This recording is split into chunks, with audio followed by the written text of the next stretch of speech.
Welcome to mega 9 TV. నేను మీ జనని. 2014 సంవత్సరంలో తెలంగాణ రాష్ట్రం ఏర్పడిన తర్వాత మొదటగా ప్రభుత్వాన్ని ఏర్పాటు చేసింది బీఆర్ఎస్ పార్టీ. రాష్ట్రంలో 10 ఏళ్ల పాటు అధికారంలో ఉన్నప్పటికీ ఆ నియోజకవర్గంలో 2 ఎమ్మెల్యేలు బీఆర్ఎస్ లో చేరి ప్రాతినిధ్యం వహించినప్పటికీ పార్టీ శ్రేణులకు నిలువ నీడలేక భరోసా ఇచ్చే నాయకులు లేక తల్లడిల్లుతున్నారు. కనీసం కష్ట సుఖాలు చెప్పుకోవడానికి మాట్లాడుకోవడానికి పార్టీకి కార్యాలయమే లేకపోవడంతో తీవ్ర ఆవేదన చెందుతున్నారు. పార్టీ కార్యక్రమాలకు కార్యకర్తలు, మున్సిపల్ మాజీ కౌన్సిలర్లు హాజరవుతున్నప్పటికీ వారికి పార్టీ గూడు లేకపోవడంతో రోడ్లపైనే చాయ్ దుకాణాల వద్ద పోగయ్యే దుస్థితిలో ఉన్నారు బీఆర్ఎస్ శ్రేణులు.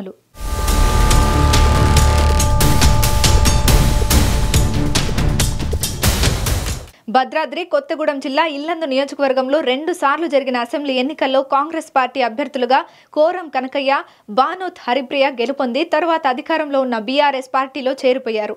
దశాబ్ద కాలం పాటు ఇరువురు బీఆర్ఎస్ ఎమ్మెల్యేల ప్రాతినిధ్యం కలిగి ఉన్న ఇల్లందు నియోజకవర్గంలో కనీసం పార్టీ కార్యాలయాన్ని ఏర్పాటు చేయలేకపోయారు. ఇల్లందు నియోజకవర్గంలో 2014లో కోరం కనకయ్య, 2019లో బానోత్ హరిప్రియ కాంగ్రెస్ అభ్యర్థులుగా గెలుపొంది బీఆర్ఎస్ లో చేరారు. అయితే ఎమ్మెల్యేలుగా ప్రభుత్వం కేటాయించిన ఎమ్మెల్యేల అధికారిక క్యాంపు కార్యాలయంలోనే అటు పార్టీ ఇటు ప్రభుత్వ కార్యక్రమాలు నిర్వహించారు. బీఆర్ఎస్ అధికారం కోల్పోవడం, ఇల్లందులో సైతం ఓటమి చెందడంతో బీఆర్ఎస్ కార్యకర్తలకు, నాయకులకు కార్యాలయం కరువైపోయింది. ఆ పార్టీ అధికారంలో ఉండగా ఇల్లెందుకు చెందిన దిండిగాల రాజేందర్ జిల్లా గ్రంథాలయ సంస్థ చైర్మన్ గా పనిచేశారు.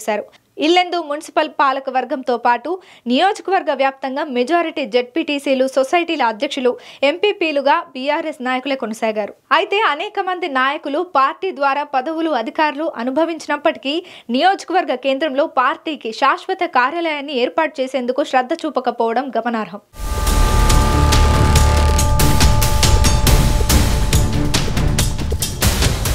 గతంలో బీఆర్ఎస్ ద్వారా అనేక పదవులు అనుభవించిన కొందరు నాయకులు కాంగ్రెస్ గూటికి చేరుకున్నారు.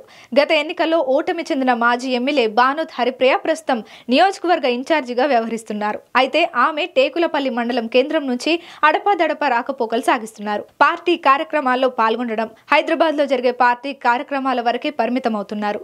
టేకులపల్లి, ఇల్లెందు, బయ్యారం మండలాల్లో క్యాడర్కు, దిగువ శ్రేణి నాయకులకు పోలీసులు, అధికార పార్టీ నాయకుల నుంచి ఎదురవుతున్న ఇబ్బందుల్లో అండగా నిలిచే నాయకులు కరువయ్యారనే బీఆర్ఎస్ శ్రేణులు వాపోతున్నారు. ప్రజా సమస్యలపై రోడ్డెక్కితే కష్ట నష్టాల నుంచి కాపాడే నాయకులు లేరని అంటున్నారు. అధికారం అనుభవించి ఆర్థికంగా బలపడిన నాయకులు నేడు శ్రేణులను పట్టించుకోవడం లేదనే విమర్శలు వస్తున్నాయి.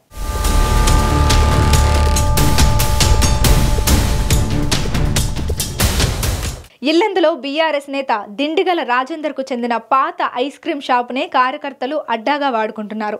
చర్చి దగ్గర గ్రామీణ బ్యాంకు మెట్లను ఆశ్రయిస్తూ మరికొందరు బాధలు పంచుకుంటున్నారు. ఇల్లెందుకు ఎవరైనా ముఖ్య నాయకులు వస్తే వారిని కలిసేందుకు, విలేకరుల సమావేశం నిర్వహించేందుకు సైతం ఫంక్షన్ హాళ్లను వెతుకుతున్నారు.